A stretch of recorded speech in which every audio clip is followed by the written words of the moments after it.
Ridge. The most imminent threat has been and continues to be that fire crossing the Bear Hole Lake Road. Fortunately, that has not happened yet. The conditions that we expected, including high winds from the east, so pushing that fire west, along with the dryness of the fuels and the high temperatures, we were kind of expecting that fire to grow earlier in the day, but those conditions have not materialized and we haven't seen the fire cross that road. That fire did cross the Highway 52 north of Tumbler Ridge.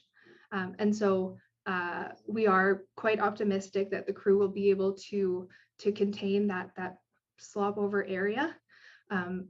But otherwise, in terms of highways, the Highway 52 is closed both east of Tumbler Ridge and north of Tumbler Ridge. If that fire crosses the Bear Hole Lake, it will likely make its way upslope towards the community of Tumbler Ridge. Unfortunately, we are still seeing those easterly winds pushing that fire west.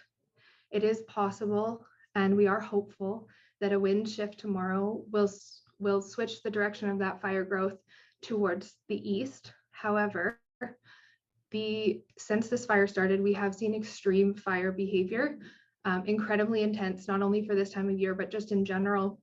We're seeing this fire growing with the wind, but also against the wind. So it's a backing fire as well. It's essentially been growing on all flanks and on the head of the fire and the rear of the fire.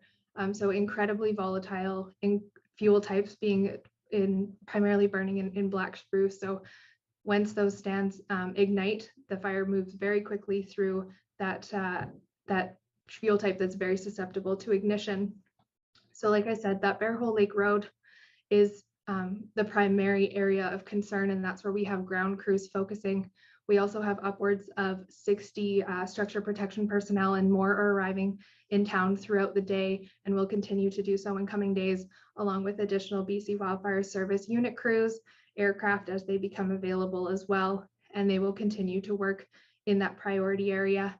At the moment, certainly the intensity of fire behavior is not currently what we expected to see at this point, but that doesn't mean that it won't materialize later in the day as the winds do pick up and as we kind of reach that peak heat of the day. So that's what we're really focusing on right now is establishing structure protection equipment in the community of Tumbler Ridge and having crews on the ground in areas that are safe to access. Unfortunately, with the challenging fire conditions that we've seen, we haven't been able to employ direct attack strategies that we would otherwise generally use in situations like under normal conditions, just due to the volatility. It's been challenging and ineffective to kind of, and ultimately unsafe to have crews on the ground at the head of this fire due to the intensity. But overall, certainly not in the clear at this point, but we are kind of leaning towards a little bit of cautious optimism. Hopefully that wind will shift earlier than it is forecast to, but in the meantime, the area of concern continues to be the community of Tumbler Ridge.